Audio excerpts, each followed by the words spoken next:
జై శ్రీమన్నారాయణ.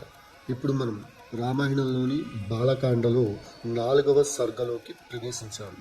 ఇందులోని మొట్టమొదటి 3 శ్లోకాలు వాల్మీకి మహర్షి భగవంతుడు ప్రసాదించిన జ్ఞానంతో 24,000 శ్లోకాలు 500 సర్గలతో 6 కాండలతో ఉత్తరకాండతో కలిపి రచించాడు. కానీ ఆయనకి ఇంత ఉత్తమమైన రామాయణాన్ని ఎవరు అద్భుతంగా గానం చేసి ఈ లోకమంతా తెలియజేయగలరు అనే సందేహం ఆయనకు కలిగింది. ఈ 3 శ్లోకాల తాత్పర్యం ఇదనమాట. ఇప్పుడు మనం ఈ 3 శ్లోకాలని చదివి తెలుసుకుందాం.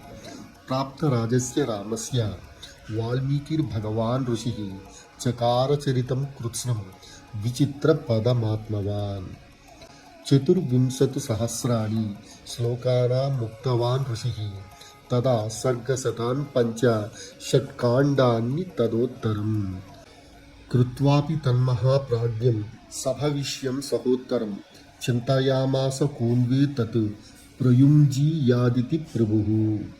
ఈ 3 శ్లోకాలు వాల్మీకి మహర్షి రామాయణాన్ని రచించాడని, ఈ శ్లోకాలని ఎవరు పాడుతారు అనే సందేహాన్ని కలిగాయని మనకి తెలియచేస్తున్నాయన్నమాట.